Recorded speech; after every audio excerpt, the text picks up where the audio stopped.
I saw a post the other day claiming that people are criticizing Sword Art Online Echoes of Aincrad for the wrong reasons, because apparently it's not a JRPG at all.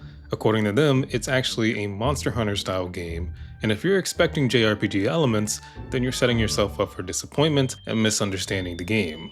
This is a textbook example of a logical fallacy called moving the goalpost. So I replied with this image. Thought it was pretty funny. Then, who I consider to be a troll asked me to explain how this was moving the goalpost. Obviously, I ignored this guy, but it made me realize something. A lot of people may not know what moving the goalpost means, and they may not know what it means in the context of gaming. So today, we're turning this troll into a lesson. What is moving the goalpost relative to Echoes of Aincrad? Well, let's first start by defining what is moving the goalposts. The most succinct definition I can give you is this.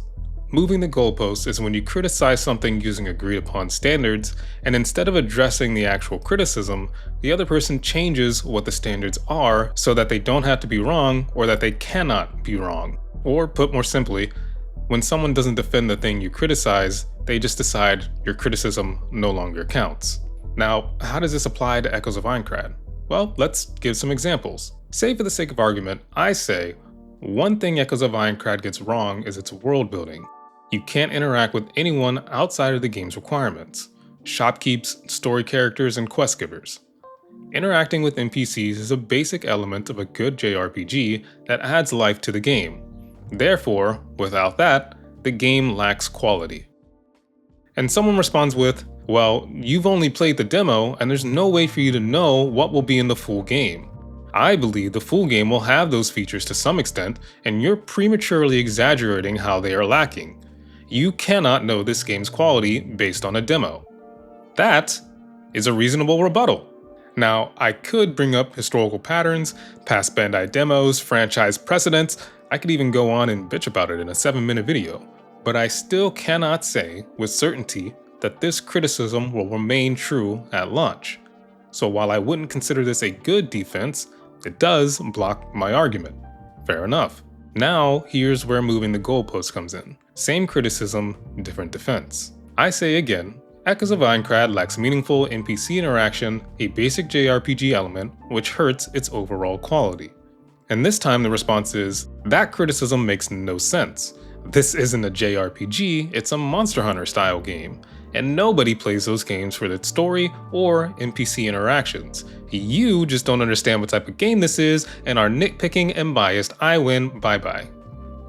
Ignoring for a moment that both the developers and the game's own description call it a JRPG, this is moving the goalpost.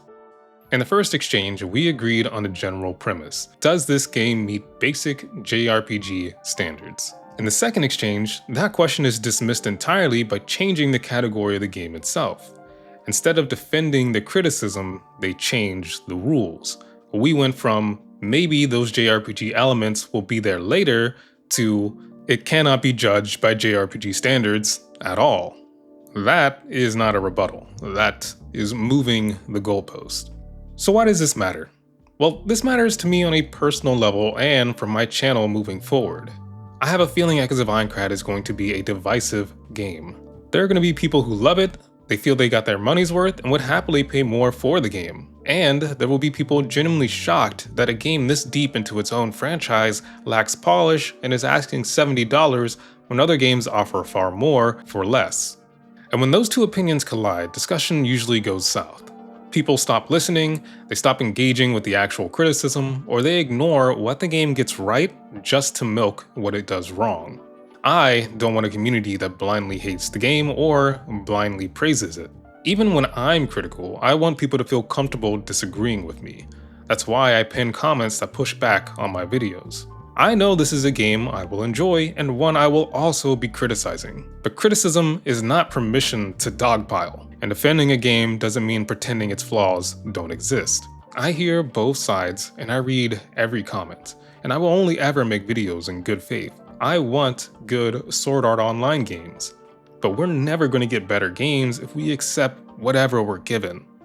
And we're never going to have better discussions if we defend and attack the game using these bad faith arguments. You should be critical and you should defend the game when it gets something right. but just don't make up arguments along the way. Don't move the goalpost.